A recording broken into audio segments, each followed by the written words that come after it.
আসসালামু আলাইকুম, শুভরাত্রি। আজ 23 জুন 2026। আজকে এই রাত্রে বা এই সন্ধ্যায় আমি বাংলাদেশ রেলওয়ের সম্পর্কে কিছু বলতে চাই। বাংলাদেশ সরকার গত 15 বছর ধরে হাজার হাজার কোটি টাকা ব্যয় করেছে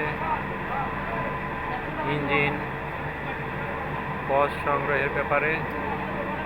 পজগুলো এক এক সময় এক এক দেশ থেকে এসেছে, চায়না থেকে এসেছে, ইন্দোনেশিয়া থেকে এসেছে, ইন্ডিয়া থেকে এসেছে। এক এক পজের ধরন এক এক ধরনের, এক এক পজের পার্টস এক এক ধরনের। এগুলোর সঙ্গে প্রযুক্তিগত কোনো চুক্তিপত্র নেই, তাই অদূর ভবিষ্যতে কোনো ইঞ্জিন পজ এসব বিষয়ে চুক্তি করতে হলে আনতে হলে সেই দেশের সঙ্গে প্রযুক্তিগত তথ্য আদান প্রদান এবং মেনটেন্যান্সের ক্ষেত্রে বাংলাদেশিদেরকে প্রাধান্য দেওয়া হবে। এরকম কোনো চুক্তি করা গেলে তবে সেই দেশ থেকে ইঞ্জিন পজ সংগ্রহ করা যেতে পারে। আমরা প্রথমত চাইনিজ অথবা ইন্দোনেশিয়ান রেল পজ সংগ্রহ করতে পারি। তাদের যে কোনো এক দেশের সঙ্গে যদি আমরা প্রযুক্তিগত তথ্য আদান প্রদান করার সুযোগ পেয়ে যাই, তবে একটি নির্দিষ্ট দেশের সঙ্গে সেটা করা উচিত। এতে করে আমাদের দেশে যেসব পজ আসবে সেই সব পজের অভিজ্ঞতা অর্জন করবে এবং তারা সেটার মেনটেন্যান্স করতে পারবে সহজে।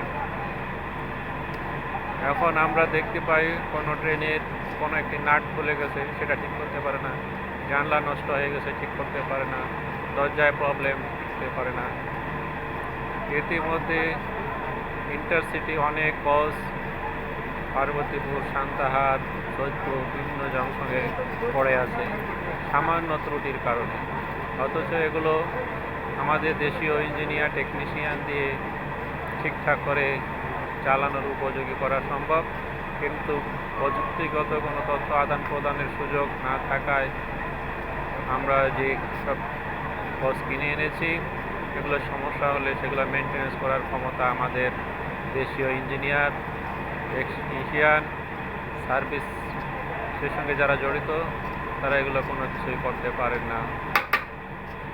তাই অদূর ভবিষ্যতে পজ, রেলওয়ে পজ, ইঞ্জিন সংগ্রহের ব্যাপারে তথ্য প্রযুক্তির আদান প্রদান বিষয়টা গুরুত্বপূর্ণ এবং আমাদের সৈয়দপুর যে রেলওয়ে ওয়ার্কশপ আছে সেই ওয়ার্কশপে আধুনিকায়ন করে আমরা যেসব পজ ওয়াগন আনব সেগুলোর জন্য সার্ভিস দিতে পারি এবং আমাদের টেকনিশিয়ানরা সেভাবে গড়ে উঠতে পারে, এই বিষয়ে কিছু অভিজ্ঞতা অর্জন করতে হবে এবং সে পথে আগাতে হবে।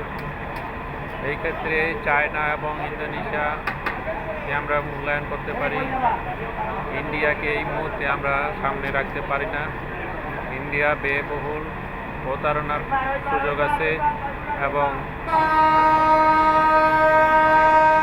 সে থেকে বাঁচার জন্য আমাদের অন্য দেশের দিকে তাকাতে হবে। Alibaba, PTV, Dinajpur.